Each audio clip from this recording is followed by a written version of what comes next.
Guys, kalian udah dengar belum kasus dugaan korupsi program peremajaan sawit rakyat atau PSR di Kabupaten Aceh Jaya?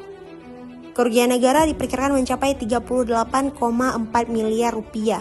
3 orang telah ditetapkan sebagai tersangka. Ketiganya adalah Ketua Koperasi Pertanian Samamangat yang juga anggota DPRK Aceh Jaya terpilih periode 2024-2029. Ada Sekretaris Daerah Aceh Jaya dan mantan Kepala Dinas Pertanian Aceh Jaya. Mereka diduga terlibat dalam penyalahgunaan dana program yang seharusnya membantu ratusan pekebun kelapa sawit. Kronologinya dimulai pada tahun 2019 hingga 2021. Proposal diajukan untuk membantu 599 pekebun dengan luas lahan lebih dari 1.500 hektar. Dana sebesar 38,4 miliar pun dikucurkan melalui mekanisme resmi. Namun alih-alih seluruhnya dimanfaatkan untuk petani, dana itu justru menjadi bagian dari praktik yang kini sedang diusut. Wah, anggota dewan yang harusnya menjadi perwakilan penyampai aspirasi masyarakat yang baru saja terpilih, rupanya udah ada kong kali kong dari awal. Padahal Aceh Jaya adalah kabupaten yang sebagian besar warganya menggantungkan hidup dari pertanian dari padi, jagung hingga kelapa sawit. Sektor ini menyumbang lebih dari sepertiga ekonomi daerah, namun masih menyimpan banyak tantangan. Irigasi yang belum merata, produksi padi yang fluktuatif, hingga petani jagung yang kesulitan mengeringkan hasil panen karena keterbatasan fasilitas. Dan di tengah semua itu, ada 2 kampung di Aceh Jaya yang berstatus sangat tertinggal. Kalau dilihat-lihat ya, sebenarnya ini tuh udah lumayan lama, tapi kok bisa ya baru terungkap?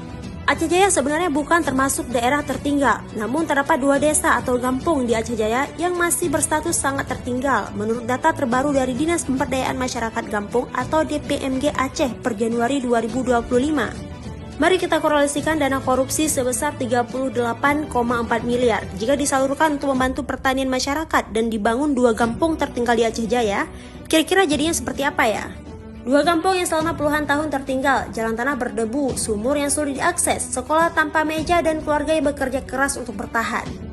Jika 38,4 miliar dana yang selama ini hilang karena korupsi kembali ke tangan rakyat, dengan perencanaan cepat dan tepat, 5 miliar per kampung sudah cukup untuk membiayai program percepatan, pengerasan jalan, jaringan air bersih, sambungan listrik, renovasi gedung sekolah dan posyandu, serta modal usaha untuk BUMDes.